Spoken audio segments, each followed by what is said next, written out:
There is a mountain in the Alps that most people think of as a beginner climb, a tourist peak equipped with cable cars, mountain huts, and luxury ski resorts. And yet, it has a higher total death toll than Everest, K2, and Annapurna combined. Up to 8,000 people have lost their lives on Mont Blanc, with a staggering 100 fatalities recorded every single year. To put that in perspective, Mont Blanc matches Everest's entire historic death toll in just 3 years. This is not a remote Himalayan giant. This is Western Europe's highest peak. But what exactly makes this tourist paradise so extraordinarily lethal? To find out, we must step directly onto a route where a single, unavoidable bottleneck forces every climber to play a deadly game of Russian roulette. Mont Blanc sits on the border of France and Italy in the Grampian Alps, rising as the highest mountain in Western Europe. The town of Chamonix sits directly below on the French side, built almost entirely around the massive tourism and mountaineering this peak generates. The Aiguille du Midi cable car, one of the highest in the world, carries visitors from Chamonix to a station near the summit zone in under 20 minutes from the valley floor. From the Italian side, the Skyway Monte Bianco cable car does the same. Around 20,000 people attempt to reach the summit every year, and on the busiest days of summer, up to 300 climbers set out for the top in a single morning. This massive influx creates a staggering logistical crisis. Rescue services in Chamonix conduct an average of 12 operations every weekend throughout the climbing season. The French PGHM, the High Mountain Gendarmerie, is one of the busiest mountain rescue units in the world, and Mont Blanc is the primary reason for that workload. Yet this modern chaos is deeply ironic, because this very peak is where the entire concept of climbing mountains first began. One odd fact about Mont Blanc: it was the mountain where modern mountaineering was born. The first ascent in 1786 by Jacques Balmat and Michel Gabriel Pacard is widely considered the founding moment of the sport as it exists today. Before that climb, no one had ever ascended a major alpine peak purely for the purpose of reaching the top. Balmat and Pacard went because the King of Sardinia had offered a massive cash prize to anyone who could conquer it. Every mountaineering expedition that has ever followed, on Everest, on K2, on Denali, on any peak anywhere in the world, can trace its lineage back to that first climb on this mountain. The sport of mountaineering began here, on a summer day in 1786. But today, the legendary route born from that historic achievement has transformed into a trap for thousands of unsuspecting tourists. The standard route up Mont Blanc is the Goûter route, approaching from the French side via the Nid d'Aigle mountain railway station, the Tête Rousse Glacier, the Grand Couloir, the Goûter Refuge, and the long summit ridge. In the French grading system, it is classified as PD, peu difficile, or simply slightly difficult. It requires crampons and an ice axe, but no mandatory ropes and zero advanced technical climbing skills. A fit person with basic alpine experience can follow this route in good conditions, and that deceptive accessibility is precisely why people die here. That accessibility is the central problem. Every year, tens of thousands of people attempt this route, with a massive proportion arriving completely unguided, under-equipped, and blind to how fast the high-altitude environment shifts. In 2019, French authorities introduced a registration requirement for all climbers on the standard route to curb the dangerous overcrowding on the route.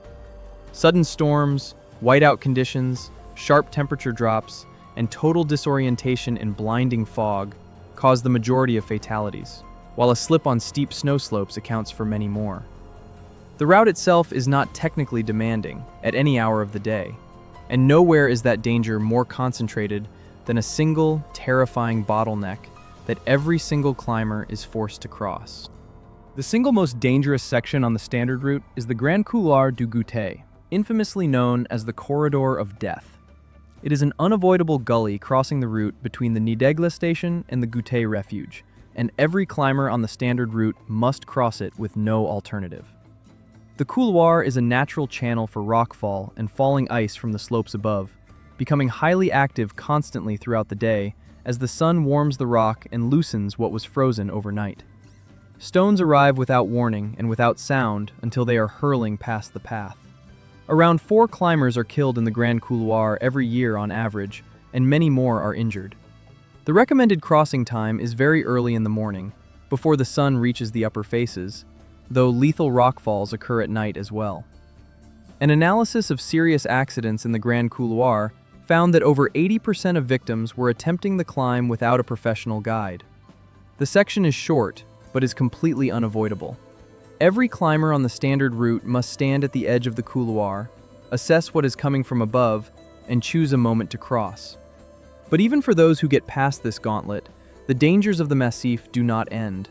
They simply take a different, more deceptive form on the rest of the mountain. Above the Grand Couloir, the route crosses the Dôme du Goûter, a broad, rounded glacier dome at over 14,000 feet before reaching the Valo Hut Emergency Shelter, the last point of basic cover before the final push. Most climbers leave the Gouta Refuge between 1 and 2 in the morning, climbing through darkness on the Bosses Ridge, a long, corniced snow ridge with steep drops on both sides to reach the summit as early as possible before afternoon weather closes in. A typical summit day round trip from the Gouta Refuge takes between 8 and 12 hours. At this elevation, altitude sickness strikes regardless of skill level, and climbers who felt completely stable at the refuge frequently collapse high on the ridge. The narrow summit area is roughly 30 meters long, barely the size of a tennis court, and offers no shelter from the winds that cross it.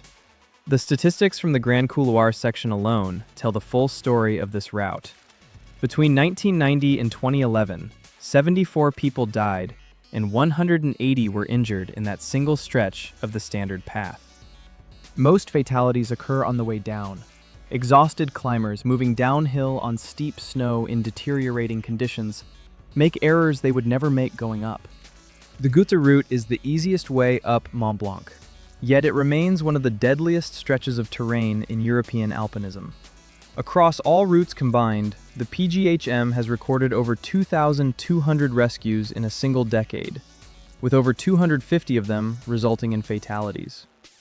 The range of people who have died on this mountain spans from complete beginners to highly experienced alpinists who underestimated a single weather change at the wrong moment. And higher toward the peak, these environmental shifts become increasingly violent, unpredictable, and permanent. Above the Grand Couloir, the route passes the Gouta Refuge and continues to the Valo Hut Emergency Shelter, the last point of basic cover before the summit ridge. The ridge itself is narrow, exposed on both sides, and fully open to the winds that cross the Alps at this elevation. Gusts of over 160 kilometers per hour have been recorded at the top. Temperature drops of 10 degrees Celsius within an hour are not unusual when a weather system moves through. Avalanche risk on the descent catches climbers who move too slowly or leave the summit too late in the day. Climate change is making conditions less predictable across the massif. Warming temperatures are destabilizing the frozen ground that binds the rock faces together, releasing stones from sections that were stable for decades. Several routes that professional guides regularly used 10 years ago are now avoided entirely. The mayor of Saint-Gervais-les-Bains, the French town at the base of the mountain, publicly proposed requiring inexperienced climbers to pay a deposit before attempting the summit, to cover the potential cost of their own rescue. The proposal has not become law. The fatalities continue. This persistent danger highlights a stark, final truth about Western Europe's deadliest peak. The death numbers on Mont Blanc are not driven by technical difficulty. They are driven by volume and by underestimation. More people attempt this mountain every year than almost any other serious alpine peak in the world, and a large number of them arrive without the skills, experience, or equipment that conditions can suddenly demand. More people have died on Mont Blanc than on K2, Annapurna, and Everest combined. The gap between how easy the mountain appears to be and how quickly the conditions on it can become fatal is where those numbers come from year after year, season after season, on the highest and most lethal peak in Western Europe. The lower slopes remain deceptively approachable, but the summit is never guaranteed to be survivable. And the distance between those two facts has never closed.